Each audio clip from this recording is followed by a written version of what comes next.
saya Mbak Uci Claudia, kita mendapatkan kabar dari penyidik, mendapatkan perkembangan hasil penyidikan SP2HP bahwa laporan polisi yang dilaporkan oleh klien saya Mbak Uci tanggal 11 Oktober 2021 telah ditingkatkan statusnya menjadi tersangka atas nama tersangka MS alias MZ.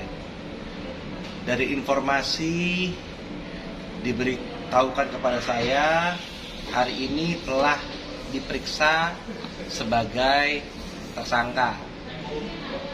Jadi itu yang bisa saya update ke teman-teman media, bahwa atas laporan klien saya sudah stepnya maju sampai tersangka.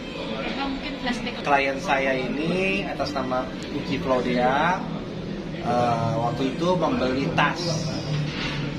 tas yang mana tas itu ternyata tidak sesuai yang diharapkan alias palsu. Atas hal tersebut klien saya membuat laporan polisi di Polrestabes Surabaya. Atas laporan tersebut ada komunikasi yang mana dalam komunikasi tersebut MS alias MZ melakukan WA atau pembicaraan dengan nada ancaman, sehingga kita membuat laporan polisi kaitan pasal 27 ayat 4 Undang-Undang ITE dan atau pasal 335 KUHP. Atas dasar itulah sehingga akhirnya kita membuat laporan polisi di Polda Metro Jaya.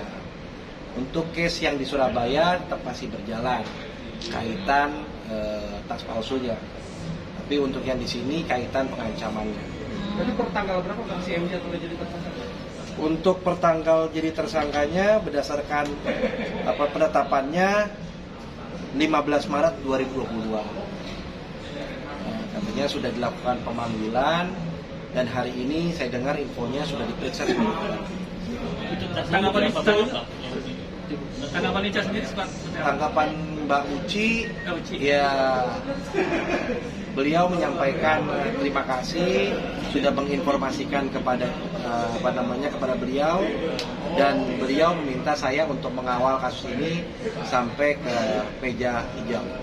Bang, mungkin sebelum jadi TSK ini mungkin pihak tadi saya diinformasikan juga oleh penyidik bahwa ada surat juga yang dikirimkan Mbak MS yang tembusannya kepada saya, kepada Mbak Uci maksudnya, dan saya sebagai kuasa hukumnya, dan saya dikirimi juga sama pengacaranya permintaan maaf dan meminta perkara ini diselesaikan secara restoratif justice, artinya diselesaikan secara kekeluargaan. Tapi sampai sejauh ini klien saya belum ada upaya ke sana karena klien saya posisinya di Surabaya. Tapi yang disampaikan klien saya minta perkara ini dilanjutkan. Tapi nanti bagaimana perkembangannya, apakah nanti bisa diselesaikan atau tidak, kita lihat nanti ke depan. Bang, untuk tas itu kan kaitannya laporan polisi di Surabaya. Informasi yang saya dapatkan, kan saya tidak mengikuti yang di Polrestabes ya. Informasi yang saya dapatkan bahwa tas itu kan dikirimkan ke pihak yang bisa menilai. Artinya setahu saya kemarin katanya ke Paris dicek keasliannya. Nah, di situ katanya sudah keluar suratnya atau bagaimana. Saya belum bisa menyampaikan artinya palsu seperti apa. Jadi penyidikannya beda dengan yang di Polrestabes Surabaya. Bang, kalau yang ini kan 11 Oktober ya. Ini namanya laporan polisi kan, penyidik Polda Metro kan banyak laporan polisinya.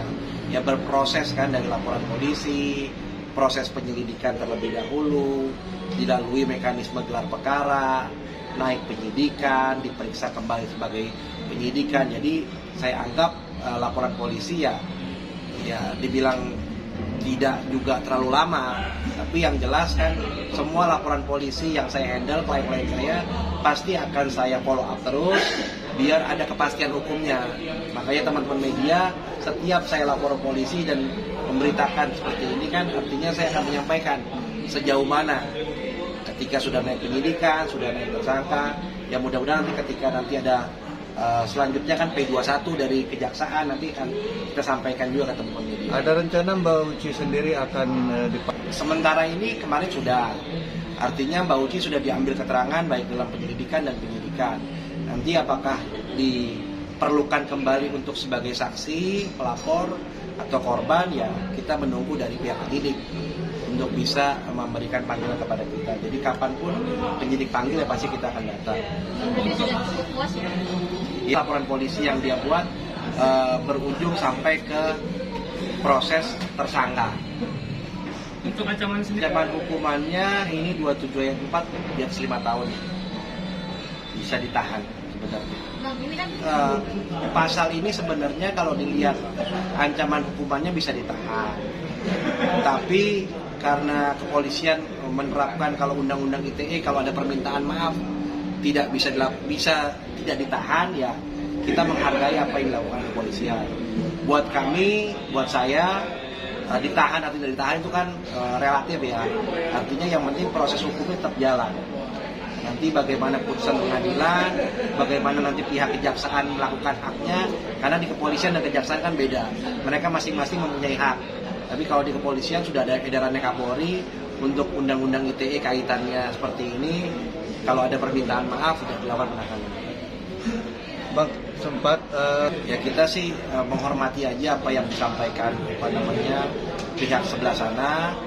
Apapun itu, yang jelas laporan polisi kita sudah kita laporkan dan faktanya seperti ini, ditetapkan sebagai tersangka. Thank you. Oke.